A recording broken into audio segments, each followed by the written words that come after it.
My name is Brianne Martin, and my audience is Diana, Ruben, Jerry, and Garrett, and this is my persuasive speech on battered women syndrome.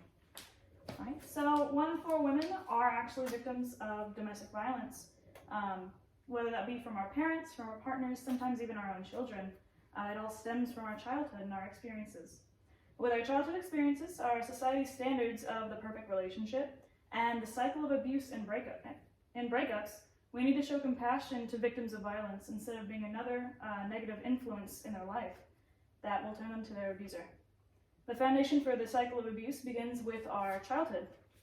Women are raised to be treated less than. We are treated with very little respect growing up, and we are expected to cater to others before we cater to ourselves. Children get to see their mothers disrespected by the men in their lives. They are verbally and physically abused by important people in their life.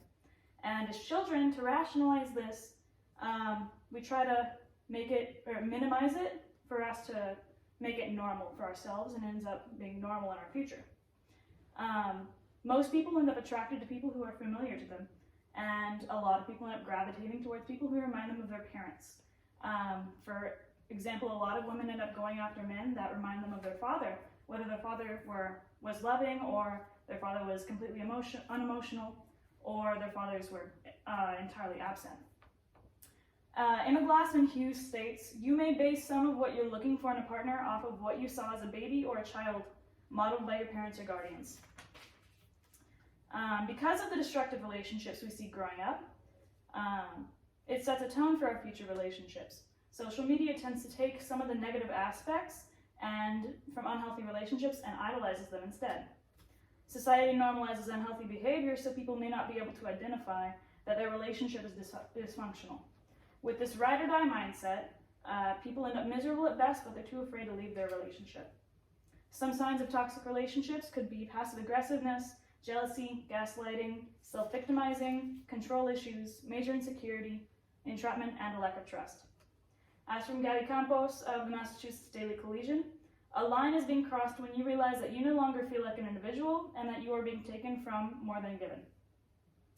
Victims end up feeling directly responsible for their partner and their partner's behavior. They share a life, whether that be their children, the partnership itself, or finances, and they sacrifice themselves to not disturb the peace, not ruin what good they have going for them. In some cases, partners will resort to blackmail. For example, in LGBTQI+ partners, they stay together in fear that other people will learn their orientation or identity.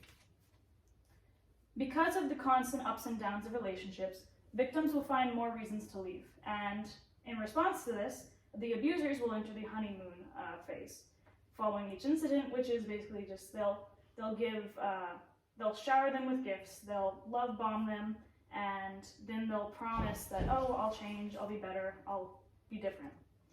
This ends up internalized by the victim, and they end up gaslighting themselves and believing that they are the cause of their partner's lashing out. The victim will continue to stay in hopes that their partner will follow through with their promise and the change. Averagely, women will try to end a relationship 7 times before they officially leave. However, leaving can be more damaging than staying. One Love Foundation states, "The most dangerous time in an abusive relationship is post-breakup. Women are 70 times more likely to be killed in the weeks after leaving their abusive partner than at any other time during the relationship. If they can survive the breakup, it is incredibly difficult to break the cycle of abuse that is what they are used to, and most times even comfortable with." Victims of domestic violence rarely get support during or after their relationship. They are blamed for being that kind of relationship, blamed for causing their partner's outbursts, and they are blamed for failing to fix their partner before leaving. Our childhood experiences or imposed teaching prepare us to take the same treatment through the rest of our lives. Society's standards for a perfect relationship are irrational and destructive. The cycle of abuse in relationships rarely comes to an end if victims manage to survive in the first place. We need to be able to identify the multiple different types of abuse, and we can teach the next generation and more to seek healthy relationships and identify them without repeating the cycle.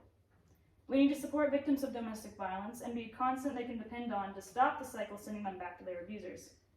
Escaping an abusive relationship is much more complex than people tend to give credit. Instead of being just another negative force in their lives, we need to show compassion to victims of violence and be someone they can lean on. Thank y'all. Excellent.